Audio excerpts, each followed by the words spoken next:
Así inicia Es Noticia, noticia en profundidad. Qué placer estar de nuevo con ustedes. Soy Tatiana Pérez y les saludo desde nuestra sede central en Caracas, en Venezuela. A partir de este momento, en la próxima hora, dos temas son noticia. Vamos a revisarlos en titulares. Venezuela con dos aristas, se las presentamos. La primera de ellas, está en desarrollo un golpe de Estado que tiene como asunto clave la autoproclamación del presidente de la Asamblea Nacional en desacato. Abiertamente el gobierno de los Estados Unidos lo promueve. Analizamos estos hechos en el contexto interno e internacional. Y la segunda arista de Venezuela, pese al intento de la oposición de imponer la zozobra, el pueblo chavista se movilizó masivamente esta jornada en una nueva expresión de las fuerzas en las calles, fuerzas políticas en las calles. Desde el centro de Caracas dijeron que como en 2002 defenderán el proceso revolucionario. Tenemos el análisis, qué mensaje enviaban a nivel interno, a nivel internacional. Y un segundo tema, ahí en las imágenes, es Noticia Panamá. Con un complejo escenario migratorio en Centroamérica y con los escándalos de abuso sexual de sacerdotes en América Latina, con ese escenario llega el Papa Francisco al país, a esta nación centroamericana, para participar de la Jornada Mundial de la Juventud. Veremos qué mensaje tiene previsto, tal como se ha anunciado desde el Vaticano. Aquí en Noticia Casi comienza. Bienvenidos, bienvenidas.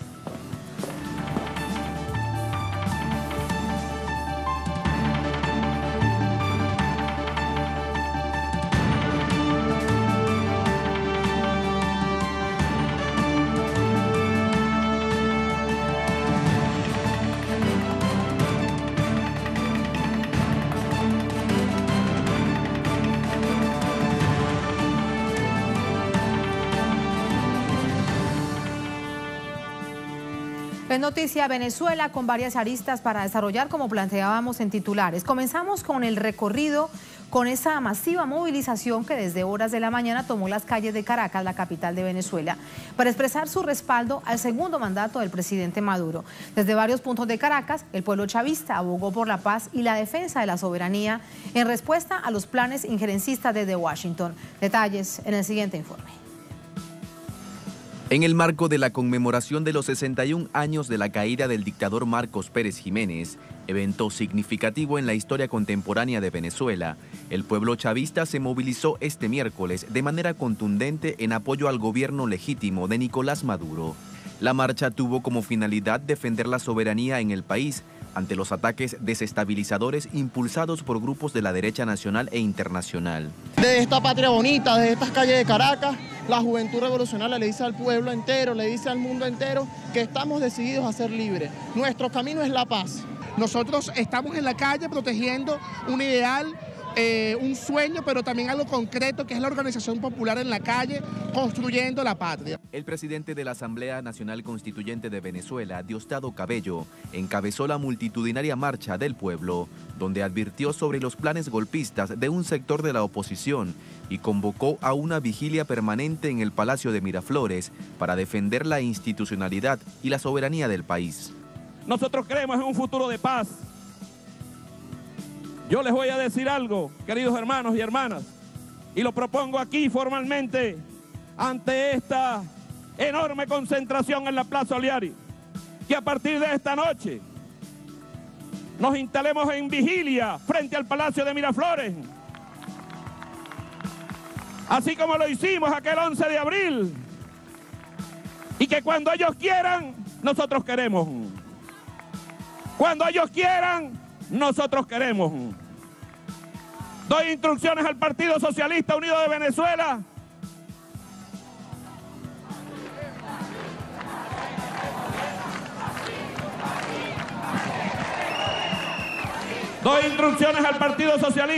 Venezuela a la JPSUV, para que nos organicemos y estemos allí frente al Palacio.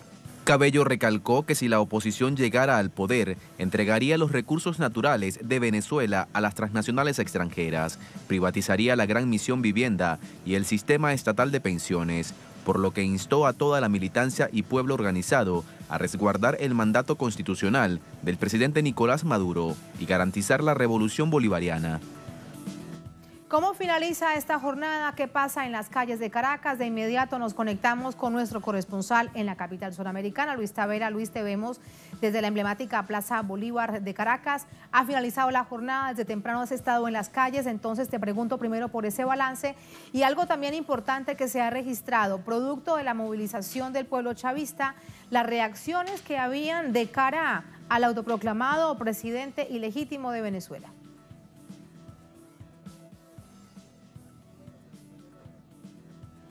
Así es, Tatiana, un saludo para ti y para la audiencia que sintoniza las pantallas de Telesur. Sin duda, un hecho noticioso, no nada más nacional, sino a nivel internacional, fue justamente esta gran movilización encabezada por las fuerzas chavistas, pero también la dirigencia opositora realizaba una convocatoria para una concentración de sus seguidores. Ambas movilizaciones se realizaron en Sana Paz. Es importante resaltar que mientras nosotros estuvimos en el recorrido, en las concentraciones iniciales, en este caso la de las fuerzas políticas del chavismo que se realizaron justamente en el este de la capital, hubo instantes donde la movilización de la oposición también compartían partes de las calles, porque ellos se dirigían hacia su movilización, mientras que el chavismo realizaba la concentración en ese lugar, pero el ambiente que se respiraba allí era de cívico, era de paz, cada movilización con sus consignas, pero lo que llamaba la atención, y justamente fue lo que le preguntábamos a los asistentes a la concentración de la marcha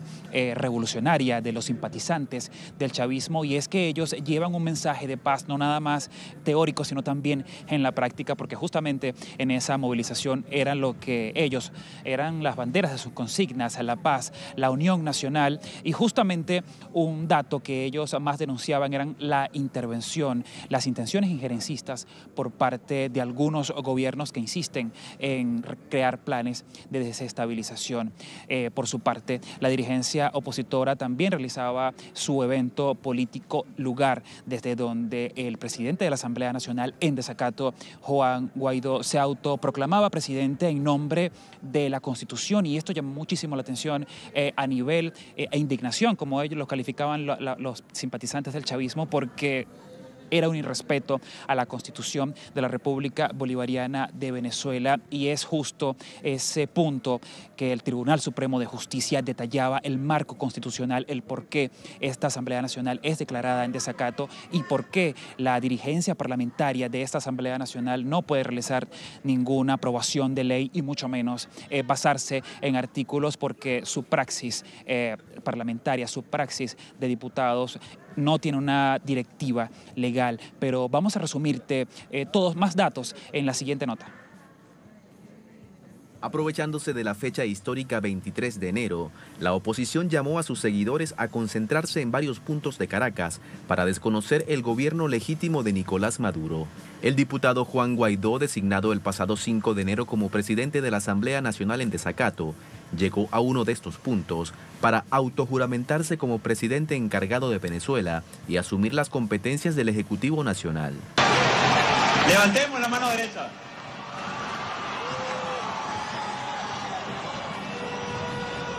Hoy, 23 de enero de 2019, en mi condición de presidente de la Asamblea Nacional, invocando los artículos de la Constitución Bolivariana de la República de Venezuela, toda nuestra actuación basado en nuestra Constitución, ante Dios Todopoderoso, Venezuela, el respeto a mis colegas diputados y miembros de la unidad,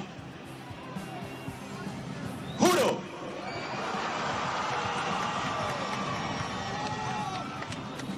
asumir formalmente las competencias del Ejecutivo Nacional como el presidente encargado de Venezuela. Para este acto, el diputado aduce que existe una falta absoluta del presidente de la República e invoca los artículos 233, 333 y 350 de la Constitución. Sin embargo, ninguno de los supuestos que establecen estas normas se ha producido ni encaja con la realidad jurídica, social y política del país. Artículo 233. Serán faltas absolutas del presidente o presidenta de la República su muerte, su renuncia o su destitución decretada por sentencia del Tribunal Supremo de Justicia, su incapacidad física o mental permanente certificada por una junta médica designada por el Tribunal Supremo de Justicia y con aprobación de la Asamblea Nacional. El abandono del cargo, declarado como tal por la Asamblea Nacional, así como la revocación popular de su mandato. Artículo 333.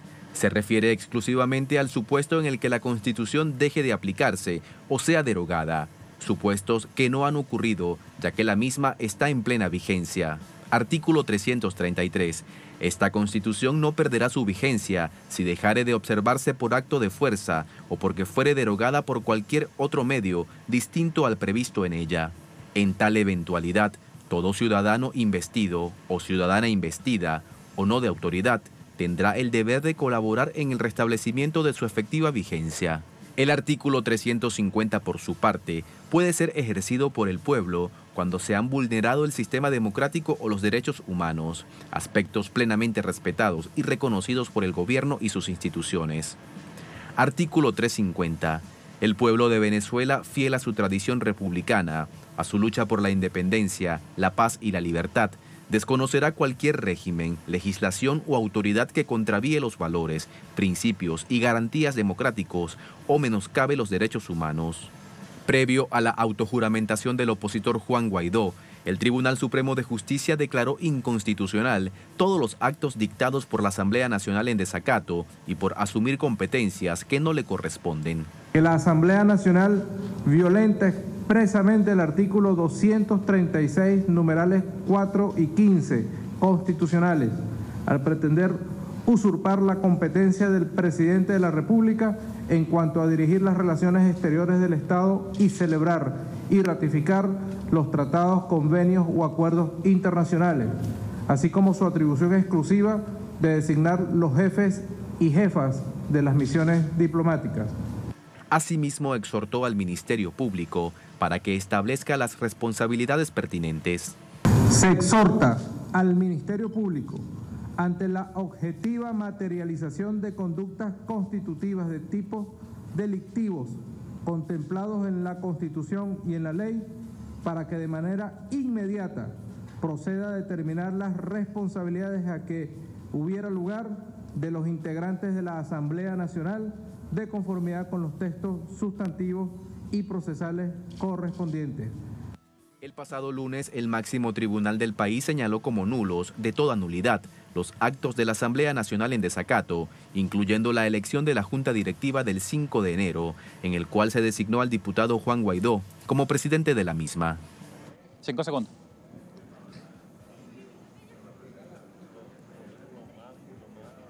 Tatiana, sin duda, delitos constitucionales que el Ejecutivo Nacional ha dicho que pone en orden al Ministerio Público para que sean ellos los encargados de llevar a cabo las sanciones legales que enmarcan una violación a la Carta Magna de Venezuela. Gracias por todos esos detalles, Luis. Muy buenas noches. Vamos a entrar de inmediato con el análisis. Para ello nos acompaña Félix Roque. Él es analista político, magíster en Relaciones Internacionales, profesor, escritor, abogado constitucionalista. Profesor, ¿cómo está? Bien, buenas noches. ¿Cómo le va? Gracias por acompañarnos. Muy buenas noches. Para mí un placer estar con ustedes. Muchísimas gracias. Le hemos presentado a la audiencia tratando de entender en profundidad lo que ha pasado en Venezuela durante esta jornada, distintas aristas. Y desde esa perspectiva quiero llevar también el análisis. Comenzamos por la movilización del chavismo. La oposición apostaba a que la gente no saliese a la calle, producto de los temores, de la zozobra, de la información que transitaba a través de medios de comunicación y de redes sociales, que el 23 el país se acabaría. Sin embargo, lo que vimos fue una movilización masiva en el país. ¿Cómo entender este fenómeno? Sí, bien, yo creo que la derecha hizo un cálculo muy malo, ¿no?, con relación a esa posibilidad de que el chavismo se quedara hoy en sus casas o no acudiera al llamado que el presidente Nicolás Maduro Moro y demás autoridades del gobierno le hiciera de acudir a la marcha del día de hoy. El día de hoy es un día de fiesta nacional. Recordemos que el 23 de enero del año 58 se dio al traste con una dictadura de Marcos Pérez Jiménez, dictadura atroz, feroz, y el pueblo en esa oportunidad, junto con sus líderes naturales, entre ellos Fabricio Ojeda, salieron a las calles de Caracas y de toda Venezuela para marchar y dar al traste con esta ignominiosa dictadura que existía en el país. En el día de hoy, conmemorando los 61 años de esa gesta patriótica, el pueblo de nuevo volvió a salir en defensa de su presidente, de su gobierno, de sus instituciones y de sí mismo, sobre todo de las conquistas sociales, políticas, culturales, sociales, digo, que se han alcanzado en estos últimos tiempos, en estos últimos años. Y lo que vimos hoy fue un río humano por las calles de Caracas que convergieron todos a la Plaza Olieri del silencio de la capital y luego se dirigieron al Palacio de Miraflores en respaldo y en vigilia permanente, como lo están a esta hora, del presidente de la República y, por supuesto, de todos los símbolos del poder que eso representa. Por tanto, el cálculo que hizo la derecha de pretender ocultar e invisibilizar esta inmensa manifestación, creemos que, por supuesto, fracasaron en ese intento. En todo caso, los medios internacionales sí lo invisibilizaron, esa es una realidad, ¿no? Sí que lo es. Y de hecho, algunos intentaron decir que la masiva movilización del chavismo era una movilización de la oposición. También hubo muchas mentiras a nivel internacional durante esta jornada. Incluso hubo montajes, colocaron imágenes del año 2002, cuando la derecha venezolana realizó movilizaciones, imágenes viejas, fotos viejas de ese tiempo fueron colocados hoy.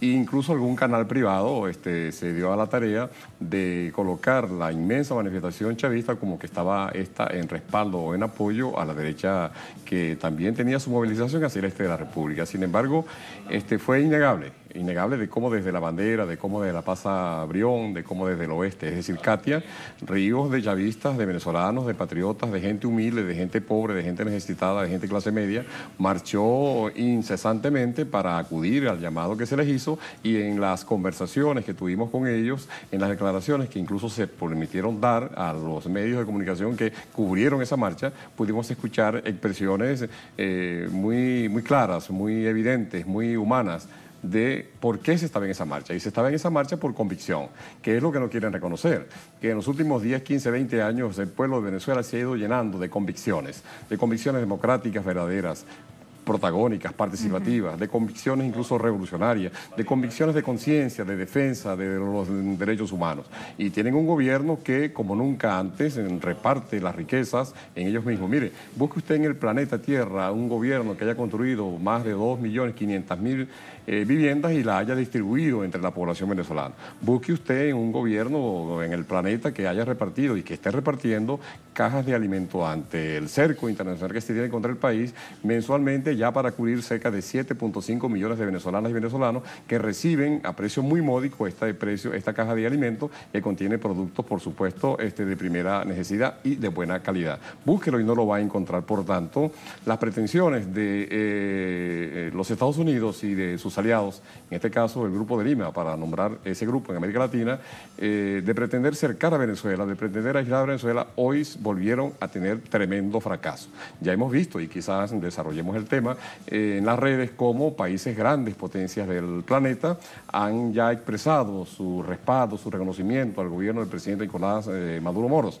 Y eso es evidente de que en este país, producto de lo que fue el mandato soberano del pueblo dado el pasado 20 de mayo del año pasado, se eligió un presidente que está en perfecto ejercicio del poder después que se juramentó y se posesionó del cargo. Aquí hay varios asuntos sobre los que yo quiero preguntarte tu visión, la perspectiva del análisis. Con respecto al segundo informe que presentábamos, el presidente de la Asamblea Nacional en desacato, Juan Guaidó, se autoproclama y se juramenta para posteriormente, lo dice en futuro, asumir las riendas del país. Lo hace ante un grupo de seguidores y de inmediato aparece en el tuit del presidente de los Estados Unidos y minutos más tarde de sus operadores en América Latina.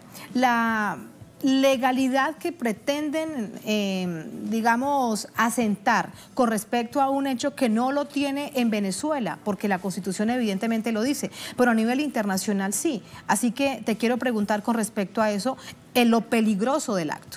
Es demasiado peligroso porque, obviamente, como tú bien lo dices, no se sustenta lo que hicieron hoy en ningún artículo constitucional. Yo me pregunto, ¿cómo vería el presidente colombiano, por ejemplo, que mañana cualquier ciudadano de ese país se le juramente como presidente porque le pareció, porque quiso, porque caprichosamente le llamó la atención hacerlo, ¿no? O cualquier otro mandatario de este grupo denominado de Lima inclusive.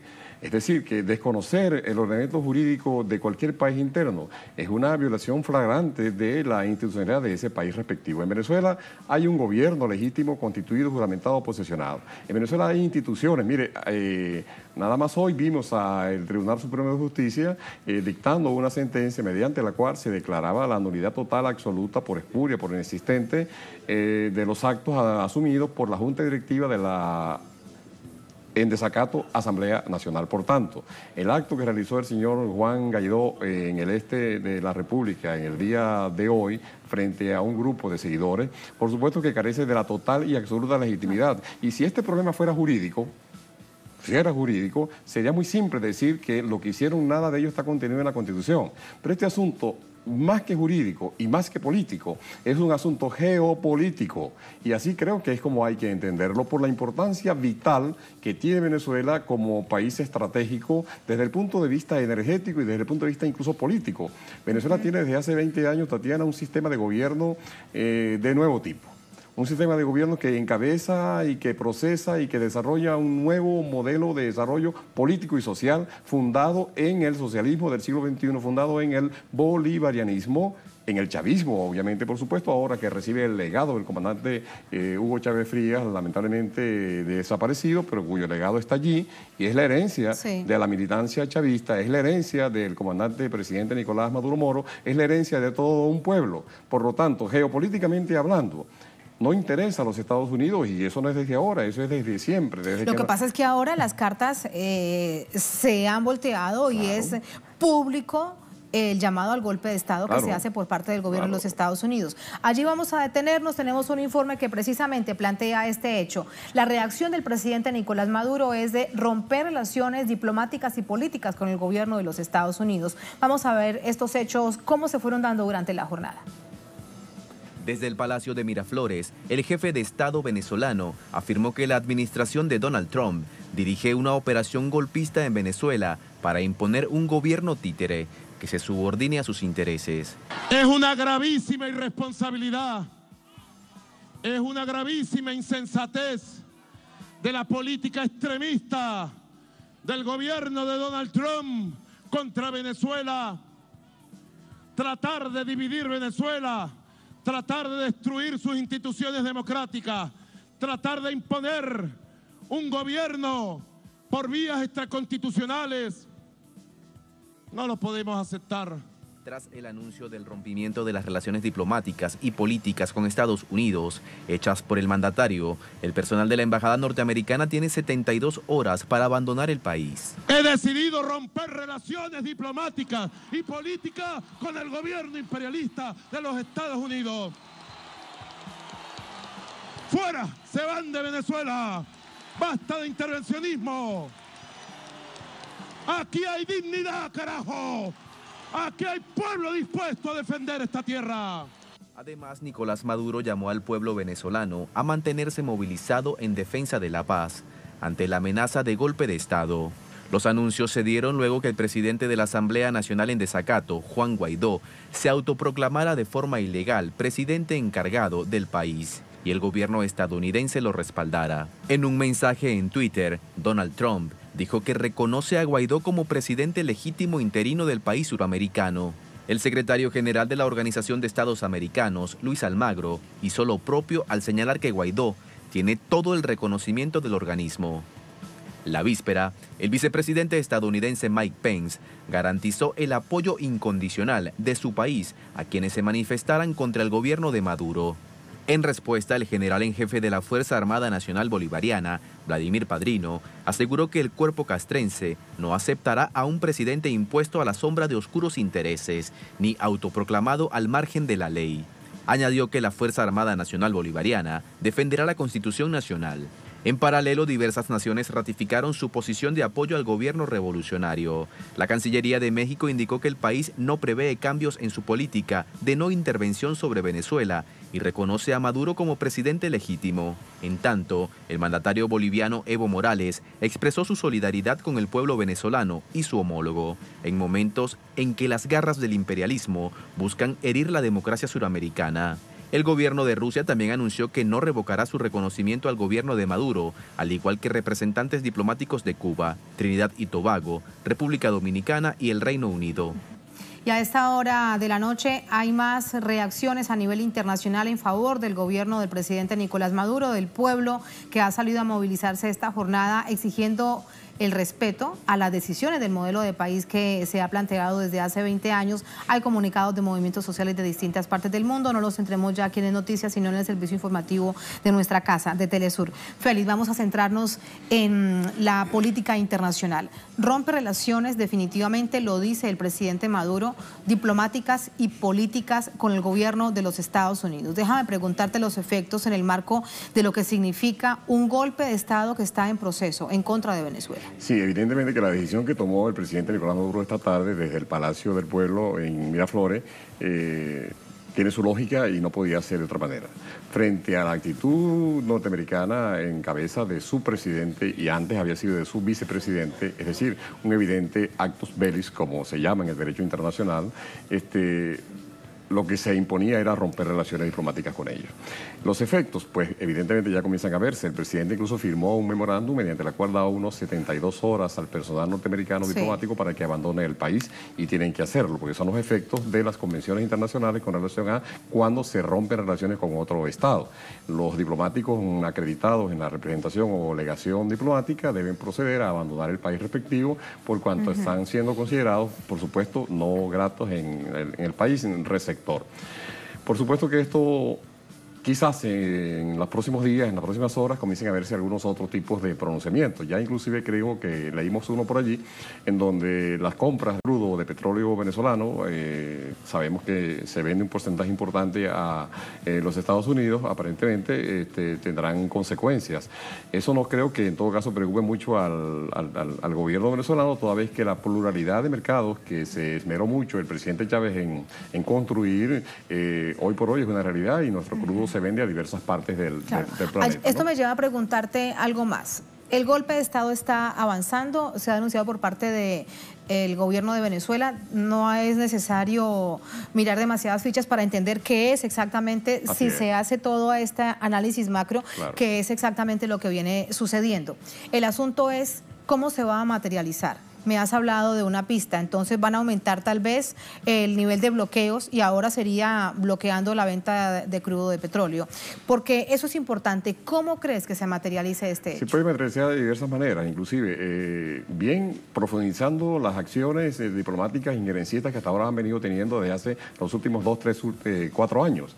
Bien, aumentando las medidas económicas, ya anunciábamos, ya comentábamos lo del petróleo. Bien, procediendo a incautar, prácticamente a secuestrar activos de la República colocados en el exterior, y de hecho inclusive hay por allí una decisión de la Asamblea Nacional que apunta en ese sentido. Por supuesto que, como lo dijo hoy inclusive un representante del gobierno norteamericano, tampoco es descartable alguna acción militar que contra el país pueda incluso asomarse a través de alguna de sus fronteras, que tiene muchísimas y bien extensas, o a través inclusive de la intervención directa.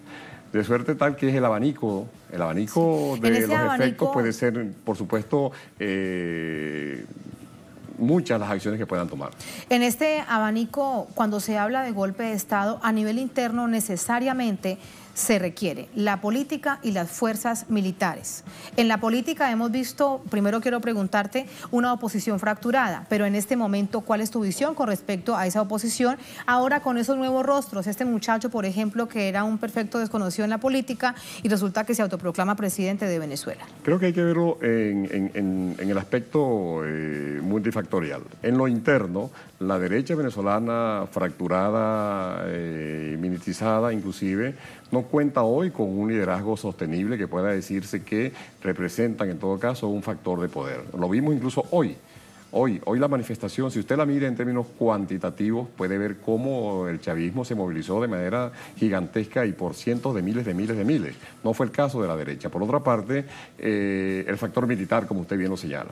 No hay, por supuesto, un factor militar, pese a las ofertas engañosas que la derecha ha venido haciéndole al sector militar, intentando buscar adeptos en este sector.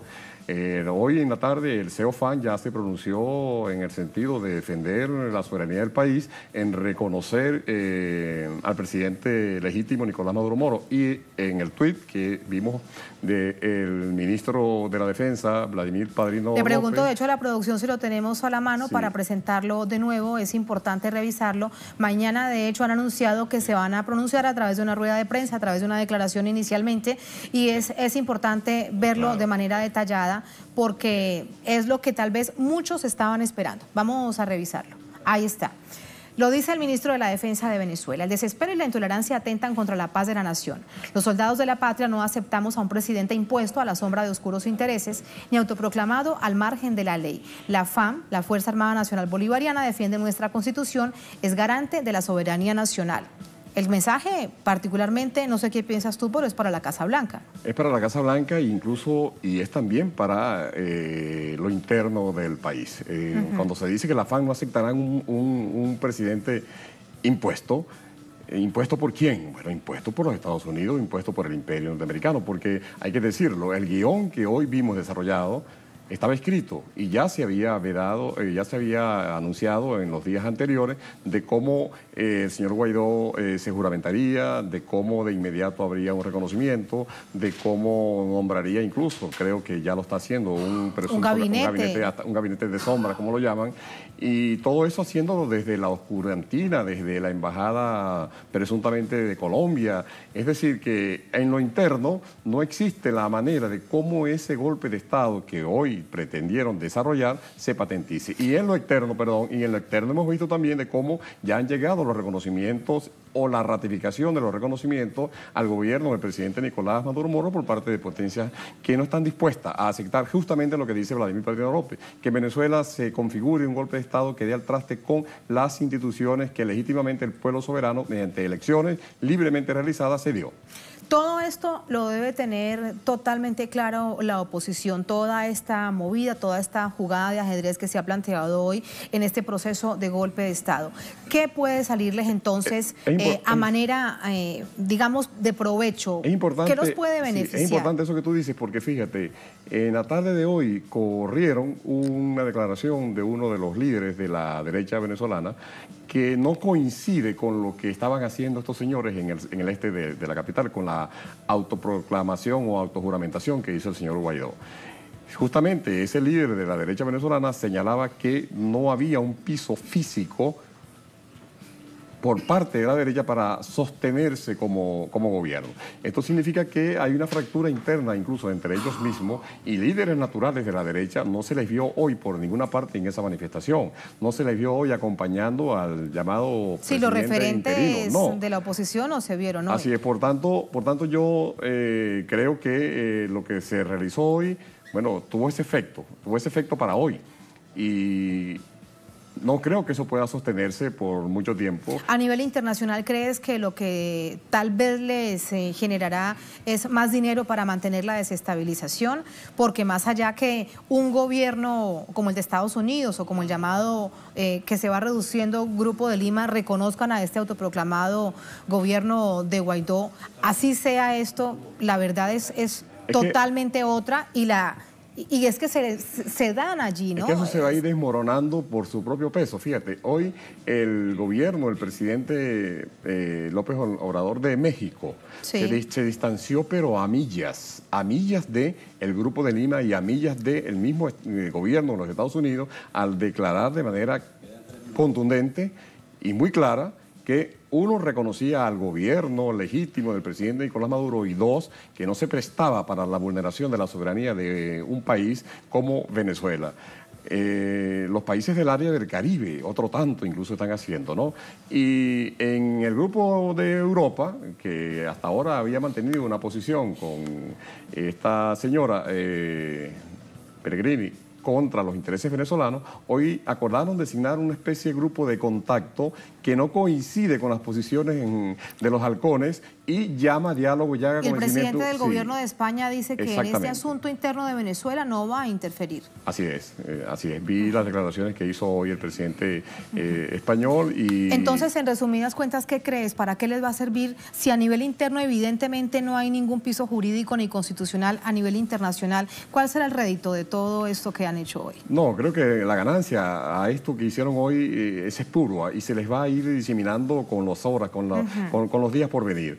Y el Estado venezolano, el gobierno venezolano se va a ir consolidando en sus posiciones. De hecho, hoy la ruptura de las relaciones diplomáticas con los Estados Unidos, en un acto que se realizó frente a todo el pueblo chavista que marchó, es una demostración valiente, es una demostración de un presidente que no se amilanó al anunciarlo y al decirlo, es un presidente que no asumó ningún dejo o atisbo de cobardía y que por el contrario, haciendo gala de una total disposición para la lucha y con un altísimo grado de dignidad, anunció al mundo que Venezuela no se sometía a ningún dictamen de gobierno extranjero, venga de donde venga. Y quizás los Estados Unidos no se esperaban ese movimiento de audacia amenazado por parte del presidente Nicolás Maduro. Incluso después de la amenaza del secretario de Estado, Mike Pompeo. Me queda una pregunta por hacerte para finalizar, Félix. El marco del derecho internacional, ¿en qué queda entonces la democracia liberal, los principios sobre los que se conformaron organizaciones hemisféricas como la OEA, que tomaron principios y hechos concretos, por ejemplo, de Naciones Unidas? Yo creo que hoy la derecha le hizo un gran favor a quienes venimos postulando por el desarrollo de nuevas tesis en el derecho del mundo contemporáneo. Hoy por hoy, la derecha fascista quebró, si se puede llamar de alguna manera, con la normativa jurídica preexistente y le dio una patada a ese tipo de estructura de comportamiento. ¿La fracturó? La fracturó, pero abiertamente. Hoy por hoy ellos mismos están demostrándole al hemisferio occidental y a buena parte del planeta que no creen en ese tipo de derechos, que no creen en esas normativas, que se pueden pasar la Constitución por donde les venga incluso en gana, ¿no? Por lo tanto, hoy por hoy, quienes creemos en un derecho... Que pueden decidir sobre otras naciones quién quieren y quién no quieren que sea el presidente. Es lo que en este libro que hoy comparto con mis amigos y con los amigos de Telesur, Ética en las Relaciones Internacionales. Permíteme, lo vamos a ver. Es lo que venimos estudiando. En las relaciones internacionales tiene que imponerse un conjunto de condiciones éticas que hagan posible la convivencia de los pueblos. ¿O es que acaso no somos una comunidad internacional cada día más globalizada, cada día más unida, cada día más chica incluso? Por tanto, hoy por hoy, la actuación de estos señores, la actuación del presidente Trump y de su equipo de gobierno fue un mentiz a todo cuanto venían sosteniendo incluso hasta hoy. Decir que pueden intervenir en un país en sus asuntos internos, decir que pueden destituir a un presidente desde vía Twitter, es decir que no creen en absolutamente nada en el Estado de Derecho. Por tanto, hoy por hoy, el guión que intentaron desarrollar estos cineastas del mentiz hollywoodense quedó demostrado que frente a la fuerza de los pueblos no hay engaño posible, no hay traición posible. Y hoy el pueblo chavista, el pueblo venezolano, el pueblo de a pie, el pueblo de calle y el pueblo de América Latina, todo está respaldando a este gobierno, está respaldando a este pueblo y lo hemos visto en las demostraciones de calle que se están dando en toda América Latina y el Caribe. Muchas gracias, Félix. Con esta reflexión te despido. Seguro. Te estás leyendo el libro, luego me lo prestas. Seguro, como no, se lo presto. Muchísimas gracias. Buenas noches. Buenas noches. Así nos vamos a la primera única pausa en esta emisión de Es Noticia. Al volver, Es Noticia Panamá. Con un complejo escenario migratorio en Centroamérica y con escándalos de abuso sexual de sacerdotes en la región. Con este escenario llega el Papa Francisco al país, a Panamá, para participar de la Jornada Mundial de la Juventud con una apretadísima agenda. Veremos qué mensaje tiene previsto el Sumo Pontífice. Tenemos información, tenemos el análisis al volver aquí en Es Noticia.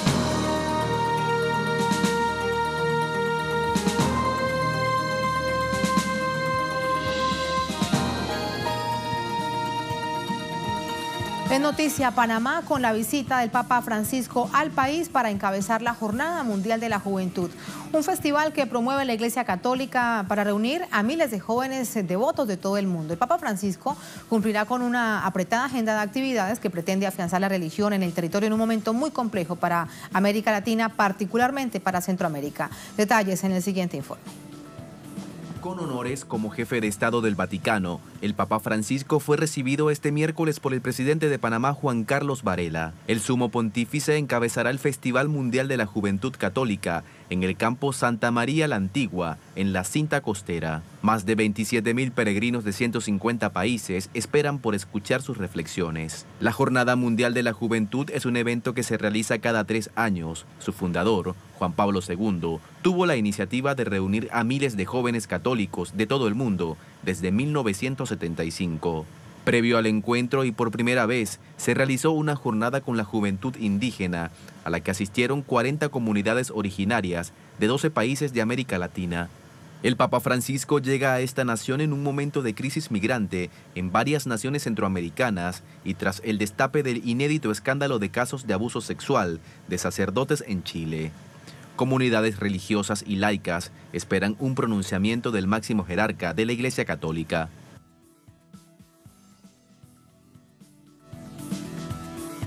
Nuestra enviada especial a la ciudad de Panamá es Aiza García, con un experto en análisis religiosos y culturales. Hola Isa, qué placer, muy buenas noches, adelante. El placer es mío, Tatiana, compartir tu espacio en Es Noticia. Y esta noche tan especial, aquí nos encontramos en el centro de la cinta costera, este paseo marino de la ciudad de Panamá. No sé si se escucha en el ambiente, estamos al lado de las bocinas que se han desplegado por las pantallas gigantes a lo largo de la cinta costera. Y bueno, ¿qué hay en esas pantallas? Están las imágenes del Festival de la Juventud con todos estos cantantes católicos que han venido de los confines del mundo, han venido aquí a cantar, a formar parte de este festival juvenil, que es parte, a su vez, de la Jornada Mundial de la Juventud. Esta es la edición 24, Tatiana, de la Jornada Mundial de la Juventud, y es la primera vez que se celebra en un país de Centroamérica. Bueno, es un privilegio tremendo para Panamá. Al gobierno le ha costado entre 30 y 54 millones de dólares armar todas estas megaestructuras para recibir a los jóvenes y al Papa como parte de la Jornada Mundial de la Juventud. Pero se habla de que habrá una derrama económica por esta visita del Papa y la Jornada Mundial de la Juventud por el orden de los 388 millones de dólares.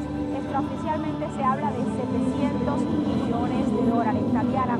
Bueno, en medio de este ruido, de esta alegría contagiosa de la Jornada Mundial de la Juventud, como bien decías tú, estoy aquí con un gran experto, el sociólogo mexicano Bernardo Barranco, quien nos ha acompañado desde la mañana aquí en este fabuloso set que ha montado un equipo presidido por mi compañero Juan Carlos Martínez y Miguel Ángel Boiso.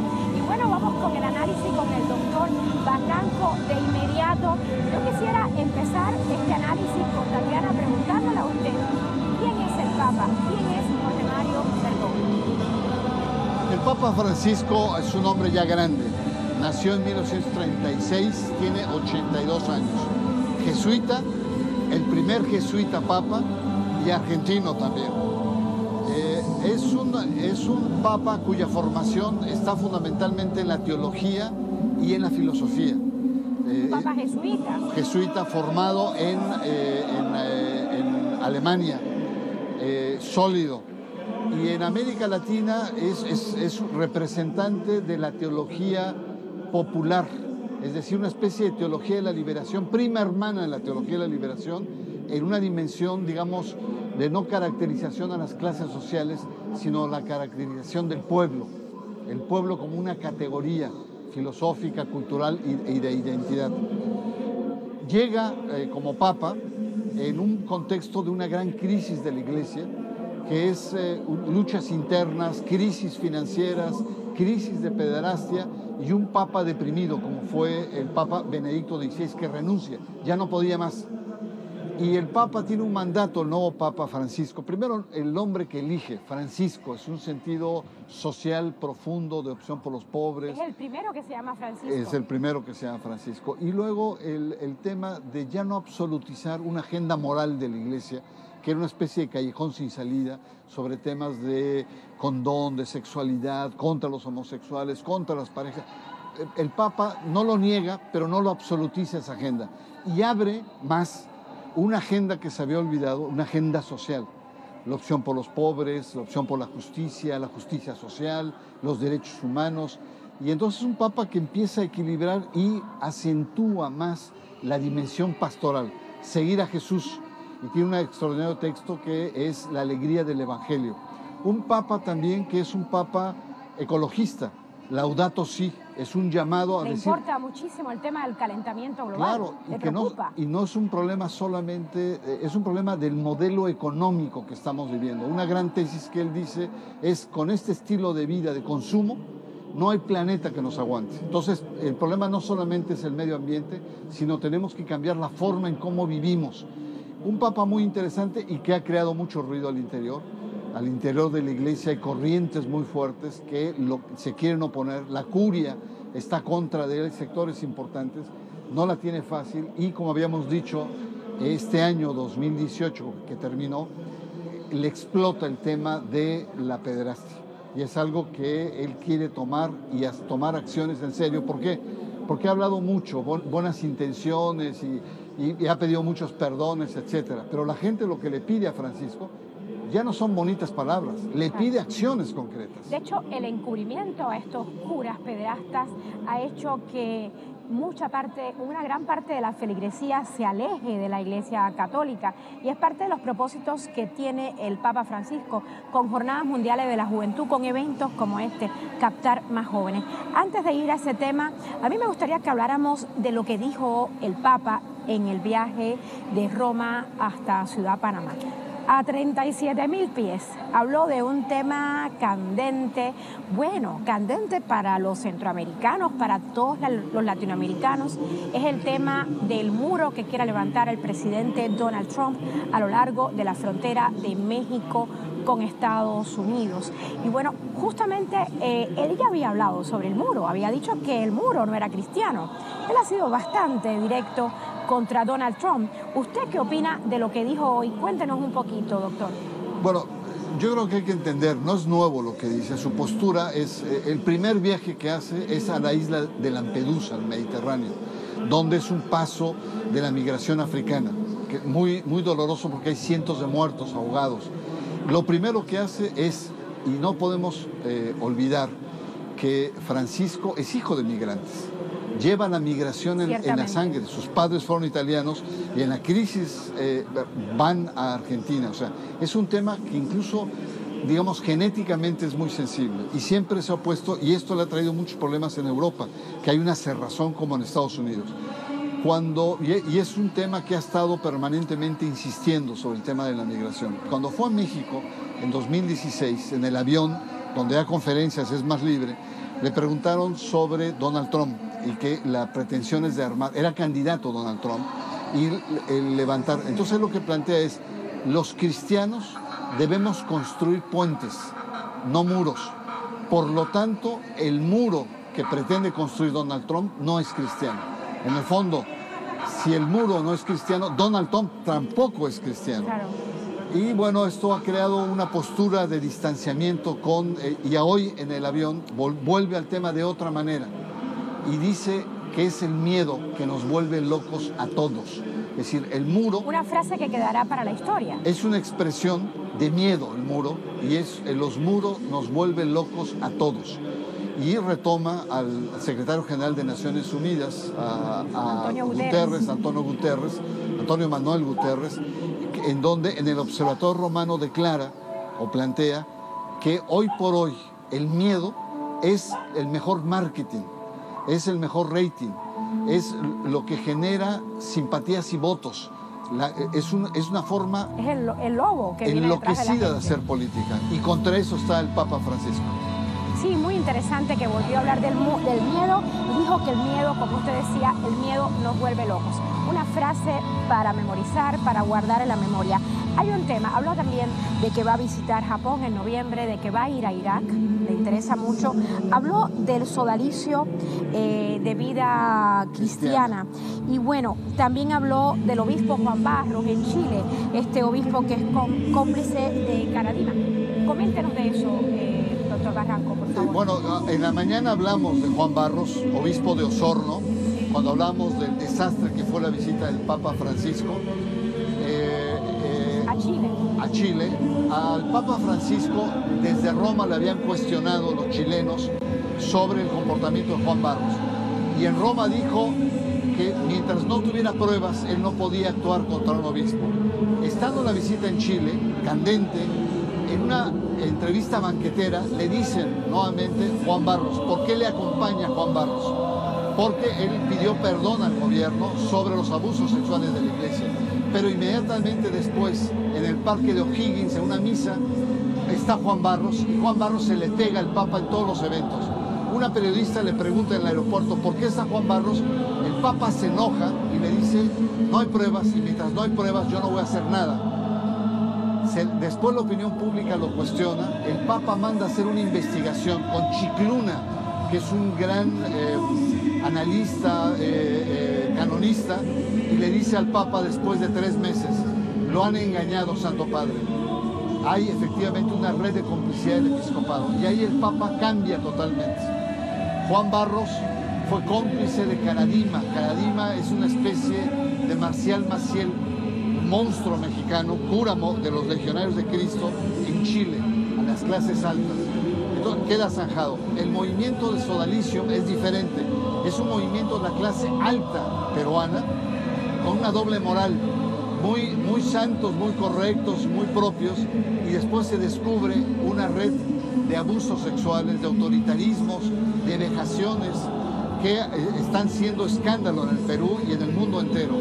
Entonces, esto nos remite a que la Iglesia Católica tiene que ser más sensible frente a las denuncias de las víctimas y ponerse la casaca de las víctimas y no descalificarlas, que es el tema que va a estar en febrero en Roma. Y el tema seguido, porque hoy lo preguntaron los periodistas en el avión, el tema del acoso sexual y de encubrimiento a los pederastas está todo el tiempo detrás del Papa, no deja en paz al Papa.